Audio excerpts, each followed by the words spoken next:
ചേച്ചി ഇത് കണ്ടോ? ഇത്ര സാധനം വല്ല ഉണ്ടാക്കേണ്ട കാര്യമുണ്ടോ? ഇതിനെ കൊണ്ട് കളയും. എടി സുജാതേ എന്താ ഇതെന്താ ഇത്? ചായ. എല്ലാരും ചായ കുടിച്ചു കഴിഞ്ഞല്ലേ? ഇത് ബാക്കി വന്ന ചായ ഒഴിച്ചു വെച്ചതാ. ഇനിയിപ്പോൾ ഇത് ആര് കുടിക്കാനാ?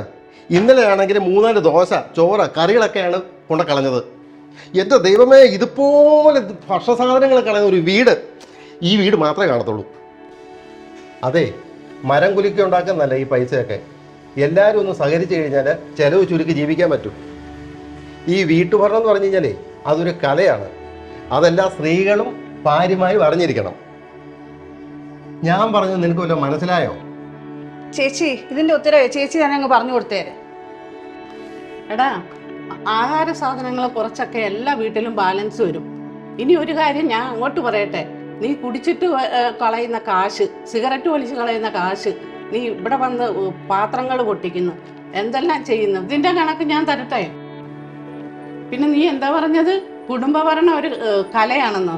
കല ഭാര്യമാർക്ക് മാത്രമല്ല, നിന്നെ പോലുള്ള കോന്തം ഭർത്താക്കന്മാർക്കും പറഞ്ഞിട്ടുള്ളത്. ഹലോ, അതെ, പത്രക്കാർ വന്നിട്ടുണ്ട്.